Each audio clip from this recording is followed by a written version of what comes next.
मैं कुछ नाम गिनवा रहा हूं। आपको यह बताना है कि इनके बीच समानता क्या है, कौन सा धागा इन सबको एक दूसरे से जोड़ता है। शहीद भगत सिंह, वीर सावरकर, मदन लाल ढींगरा, राम प्रसाद बिस्मिल, अशफाक उल्लाह खान और लाला लाजपत राय। समानता यह है कि ये सब भारत भक्त थे और ये सब जिस मशाल की रोशनी में स्वतंत्रता के पथ पर आगे बढ़े, उस मशाल का नाम था महर्षि दयानंद सरस्वती।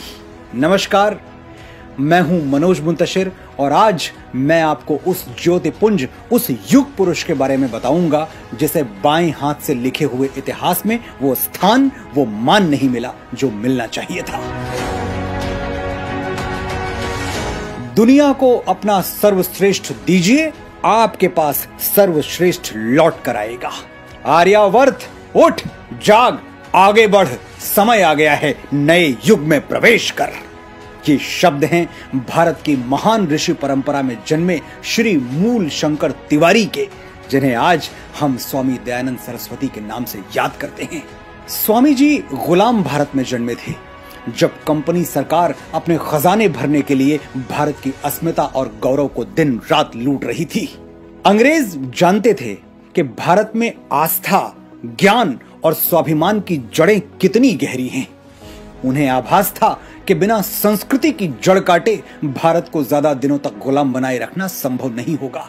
लॉर्ड मैकाले का वो कथन तो आपको याद ही होगा, भारतीयों में हीन भावना भर दो, उन्हें विश्वास दिला दो कि उनकी संस्कृति पिछड़ी हुई है, परंपराएं और मान्यताएं खोखली हैं।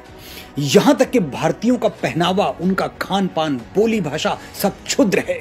उन्हें आगे बढ़ना है तो अंग्रेजों के पद चिन्हों पर चलना चाहिए, गोरी सरकार को अपना माई बाप समझना चाहिए। भारत में एक ऐसी नस्ल पैदा करो जो देखने में भारतीय हो लेकिन अंदर अंग्रेजियत कूट कूट कर भरी हो। अंग्रेजियत का यही अंधा मोह इन्हें सदियों सदियों तक हमारा गुलाम बनाए रखेगा और भारत में ब्रिटिश राज का सूर्य कभी अस्त नहीं होगा। स्वामी दयानंद सरस्वती गोरी चमड़ी का ये काला धंधा समझ चुके थे। उन्होंने उद्घोष किया, वेदों की ओर लौटो, और यहीं से ब्रिटिश कॉन्स्पिरेसी की धज्जियां उड़नी शुरू हो गई। इसे भारत का दुर्भाग्य कह लें या फिर तथाकथित बुद्धिजीवियों की कलुषित सोच, जिन्होंने सेक्युलर सिलेबस के नाम पर भगोड़े अकबर, बाबर तो हमें बचपन से ही रटा दिए, लेकिन स्वामी जी के विचारों से सदैव दूर रखा। जब अंग्रेजी पढ़े हुए तमाम तथाकथित भारतीय बुद्धिजीवी अंग्रेजों को अपना मसीहा मानने लगे थे और अपनी झूठी शान बढ़ाने के लिए अंग्रेजों के पीछे दुम हिलाते फिरते थे, महर्षि दयानंद सरस्वती हिंदी भाषा और महान भारतीय वैदिक परंपरा का प्रचार निडर होकर किया करते थे। यही कारण था कि फिरंगियों की भवें स्वामी जी पर सदैव तनी रहती थी।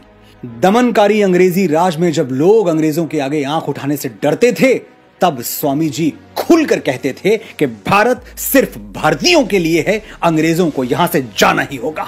स्वामी जी ने ही सबसे पहले स्वराज का नारा दिया था, जिसे आगे चलकर श्री बाल गंगाधर तिलक ने जन वाक्य बना दिया, मूल मंत्र बना दिया। सरदार पटेल ने स्पष्ट शब्दों में कहा था, भारत की स्वतंत्रता की नींव वास्तव में स्वामी दयानंद सरस्वती ने ही डाली थी। सरकारी पाठ्यक्रमों ने हमें कभी बताया ही नहीं कि 1857 के स्वतंत्रता संग्राम की योजना बनाने वाले अग्रणी लोगों में स्वामी दयानंद सरस्वती सबसे प्रमुख थे। क्यों नहीं बताया, ये तो आप भी जानते हैं। ऐसे व्यक्ति को देश का हीरो कैसे बना दें जो वेदों का ज्ञाता हो और सनातन धर्म में अटूट विश्वास रखता हो। अगर स्वामी जी सेकुलर होते तो हमारे सिलेबस में उन्हें जगह जरूर मिल जाती।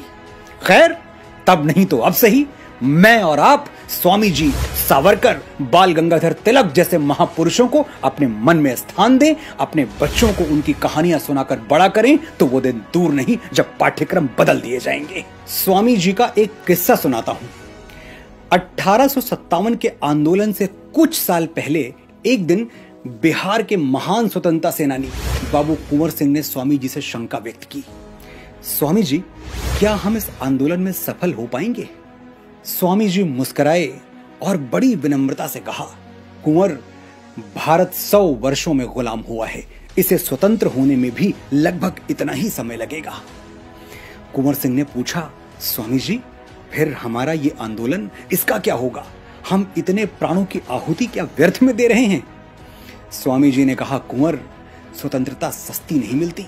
अनेकों अनेक वर्षों तक असंख्य प्राणों की आहुति देनी होगी। संघर्ष की एक लंबी प्रक्रिया से गुजरना होगा। हम तो बस वो शुरुआत कर रहे हैं जो आज तक किसी ने नहीं की। कोई तो सूद चुकाए, कोई तो जिम्मा ले उस इनकलाब का जो आज तक उधार सा है। स्वामी जी जानते थे कि 1857 में विजय नहीं मिलेगी, लेकिन बिगुल तो बजेगा, भारतवर्ष के प्राणों में कंपन तो होगा, धरती डोलेगी तो, और साहिब बहादुरों की छाती में धसी हुई हिंदुस्तानी गोलियां महारानी विक्टोरिया को डराएंगी तो। ये भी क्या कम है? स्वामी जी ने जो 100 वर्षों की भविष्यवाणी की थी वो सच हुई। 1947 आते आते क्रांतिकारियों ने अंग्रेजों के पैरों तले से भारत की जमीन खींच ली और लाद दिया उनका सामान ब्रिटेन जाने वाले पानी के जहाज में। एक बार स्वामी जी की मुलाकात तत्कालीन गवर्नर जनरल लॉर्ड नॉर्थब्रुक से हुई।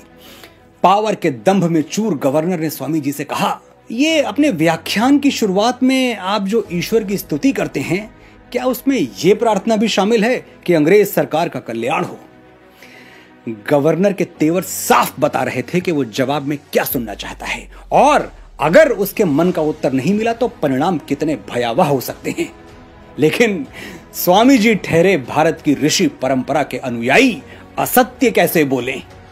स्वामी जी ने उत्तर दिया, अंग्रेज सरकार के लिए प्रार्थना तो करता हूं गवर्नर साहब कि जितनी जल्दी हो सके भारत में अंग्रेजी राज का सर्वनाश हो जाए और हमें पूर्ण स्वाधीनता प्राप्त हो। गवर्नर साहब के कान सुन्न हो गए। उन्हें विश्वास ही नहीं हुआ कि भारत का एक ऋषि उनके हजारों मिलिट्री जनरल से ज्यादा निर्भीक हो सकता है, निडर हो सकता है। ये कहानियां आज मैंने आपको क्यों सुनाई?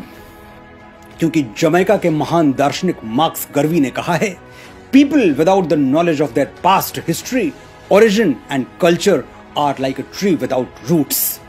जो अपने इतिहास, अपनी उत्पत्ति और अपनी संस्कृति से अनभिज्ञ है, वो व्यक्ति जड़हीन वृक्ष से ज्यादा और कुछ नहीं है। हम भारतवासी तो सदैव से ही ज्ञान गंगा में मछली की तरह तैरते और जीते आ रहे हैं, लेकिन पिछले कुछ दशकों में हम पर अज्ञान थोप दिया गया। हमें जल बिन मछली वाली दयनीय स्थिति में पहुंचा दिया गया। जो हुआ वो गलत था, लेकिन इससे भी ज्यादा गलत होगा कि हम अपने अज्ञान को नियति मानकर स्वीकार कर लें। स्वामी जी कहते थे, अज्ञानी होना गलत नहीं है, अज्ञानी बने रहना गलत है। इसलिए जागो भारतीयों, रहो चाहे जहां, लेकिन अपनी संस्कृति, अपने साहित्य और अपनी महान विभूतियों पर सदैव गर्व करते रहो। आज परम आदरणीय स्वामी दयानंद सरस्वती जी की जयंती है। सोशल मीडिया पर पोस्ट करें, यारों दोस्तों से इसकी चर्चा करें, घर परिवार में बच्चों को बताएं कि आज का दिन कितना शुभ है और क्यों शुभ है। हम अपने महानायकों को जीवित रखेंगे, तभी हमारा भारत जीवित और जागृत रहेगा। आपने इतने धैर्य से मुझे सुना, आभार।